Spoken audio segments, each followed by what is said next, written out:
दोस्तों बहुत बहुत स्वागत है आपका इस वीडियो में। तो चलिए दोस्तों, बिना किसी भी देरी के वीडियो को अब शुरू करते हैं। और दोस्तों वीडियो को पूरा जरूर देखिएगा।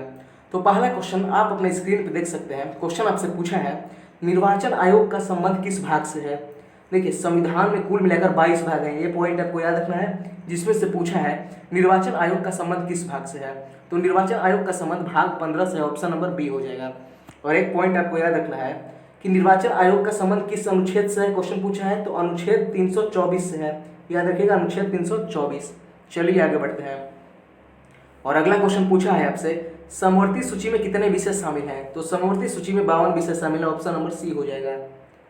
अगला क्वेश्चन आपसे पूछा है, दल बदल विरोधी कानून किस अनुसूची से संबंधित है, तो याद रखिएगा दल बदल विरोधी कानून 10वीं अनुसूची से संबंधित है, ऑप्शन नंबर डी हो जाएगा। और संविधान में कुल मिलाकर 12 अनुसूचियां हैं, ये भी पॉइंट याद रखिएगा। चलिए आगे बढ़ते हैं। और अगला क्वेश्चन आपसे पूछा है, माजुली नदी द्वीप किस नदी पर स्थित है। देखिए, विश्व का सबसे बड़ा नदी द्वीप है माजुली, याद रखिएगा, जो कि ब्रह्मपुत्रा नदी पर स्थित है, ऑप्शन नंबर सी हो जाएगा ब्रह्मपुत्रा। और असम राज्य में स्थित है, ये भी पॉइंट याद रखिएगा। किस राज्य में स्थित है, असम राज्य में। क्वेश्चन पूछा है, विश्व का सबसे बड़ा नदी द्वीप माजुली किस राज्य में स्थित है, तो असम राज्य में। और अगला क्वेश्चन आपसे पूछा है, चक्रवर्ती राजगोपालाचारी को किस उपनाम से जाना जाता है, तो चक्रवर्ती राजगोपालाचारी को राजा जी के उपनाम से जाना जाता है, ऑप्शन नंबर बी हो जाएगा। चलिए आगे बढ़ते हैं। और अगला क्वेश्चन आपसे पूछा है, ज्ञानपीठ पुरस्कार सर्वप्रथम हिंदी भाषा में किसे दिया गया था।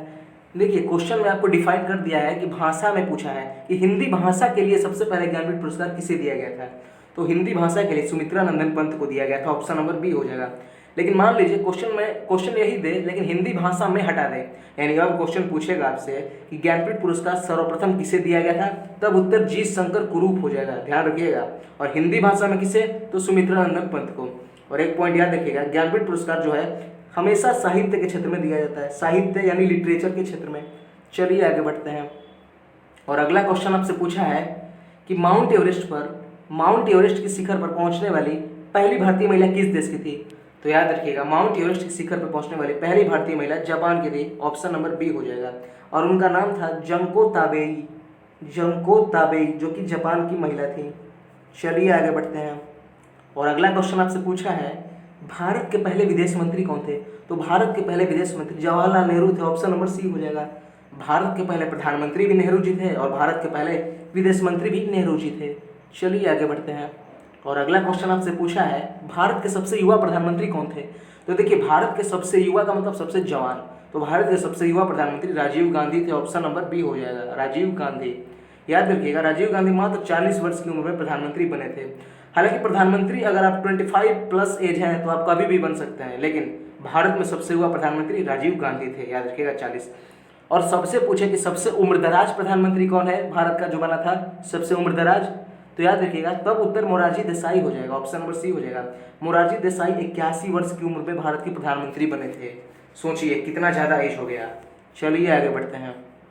और अगला क्वेश्चन पूछा है आपसे, प्लाज्मा अनुसंधान संस्थान कहाँ स्थित है, तो प्लाज्मा अनुसंधान संस्थान गांधीनगर में स्थित है, गुजरात की राजधानी गांधीनगर। चलिए आगे बढ़ते हैं।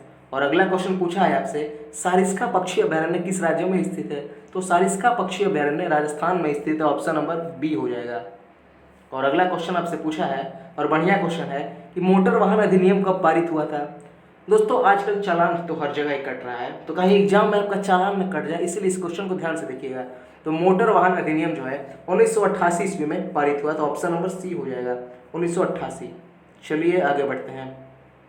और अगला क्वेश्चन आपसे पूछा है, कैगा परमाणु ऊर्जा संयंत्र किस राज्य में है, तो कैगा परमाणु ऊर्जा संयंत्र कर्नाटक में, ऑप्शन नंबर ए हो जाएगा। देखिए क से कैगा और क से कर्नाटक, थोड़ा तुक पर भी याद रखिएगा इसको। चलिए आगे बढ़ते हैं। और अगला क्वेश्चन आपसे पूछा है कि राष्ट्रपति शासन अधिकतम कितने वर्षों तक लग सकता है, तो देखिए राष्ट्रपति शासन जो है अधिकतम 3 वर्षों तक लग सकता है, यानी 36 महीने तक, अधिकतम 3 वर्षों तक राष्ट्रपति शासन लग सकता है।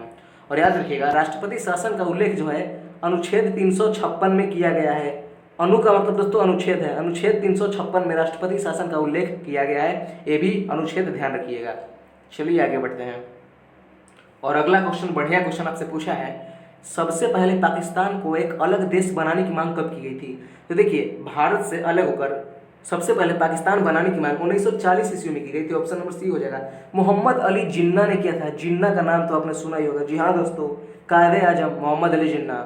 तो वही मोहम्मद अली जिन्ना जो है 1940 ईस्वी में सबसे पहले इसने पाकिस्तान को एक अलग राष्ट्र बनाने की मांग की थी। चलिए आगे बढ़ते हैं। और अगला क्वेश्चन आपसे पूछा है कि मालगुडी डेज के लेखक कौन है। दोस्तों ये VVI क्वेश्चन है, याद रखिएगा। मालगुडी डेज के लेखक RK नारायण है, ऑप्शन नंबर डी हो जाएगा, RK नारायण। और अगला क्वेश्चन आपसे पूछा है तानसेन सम्मान किस राज्य सरकार द्वारा दिया जाता है। तो तानसेन सम्मान जो है मध्य प्रदेश राज्य सरकार द्वारा दिया जाता है, ऑप्शन नंबर बी हो जाएगा। और यह सम्मान जो है संगीत के क्षेत्र में दिया जाता है, ये भी पॉइंट याद रखिएगा। तानसेन सम्मान संगीत के क्षेत्र में दिया जाता है। आप इसको याद रखिएगा क्योंकि तानसेन भी एक संगीतज्ञ ही थे। और अगला क्वेश्चन आपसे पूछा है कि धन्वंतरी पुरस्कार किस क्षेत्र में दिया जाता है। देखिए धन्वंतरी एक डॉक्टर थे यानी चिकित्सक थे, इसीलिए धन्वंतरी पुरस्कार जो है चिकित्सा के क्षेत्र में दिया जाता है, ऑप्शन नंबर सी हो जाएगा। आप ऐसे याद कर सकते हैं कि धन्वंतरी पुरस्कार किस क्षेत्र में दिया जाता है, तो चिकित्सा के क्षेत्र में। चलिए आगे बढ़ते हैं। और अगला क्वेश्चन पूछा है आपसे भूदान आंदोलन कब शुरू हुआ था। तो भूदान आंदोलन 1951 ईस्वी में शुरू हुआ था और विनोबा भावे ने शुरू किया था, विनोबा भावे, ये भी पॉइंट याद रखिएगा। चलिए आगे बढ़ेंगे। और अगला क्वेश्चन पूछा है आपसे कुतुबुद्दीन ऐबक किस वंश से संबंधित है। तो कुतुबुद्दीन ऐबक जो है गुलाम वंश से संबंधित है, ऑप्शन नंबर ए हो जाएगा। दिल्ली सल्तनत का पहला वंश था गुलाम वंश और कुतुबुद्दीन ऐबक ने राज किया है 1206 से 1210 ईस्वी तक। और दोस्तों घोड़े से गिरकर इसकी मृत्यु हो गई थी, याद रखिएगा। पोलो खेलते समय घोड़े से गिरकर इसकी मृत्यु हो गई थी कुतुबुद्दीन ऐबक की। क्वेश्चन पूछा है कि किस दिल्ली सल्तनत शासक की मृत्यु जो है चौगान खेलते समय या फिर पोलो खेलते समय हो गई थी, तो कुतुबुद्दीन ऐबक। चलिए आगे बढ़ते हैं। और अगला क्वेश्चन आपसे पूछा है कि दीन ए इलाही धर्म किसने चलाई थी।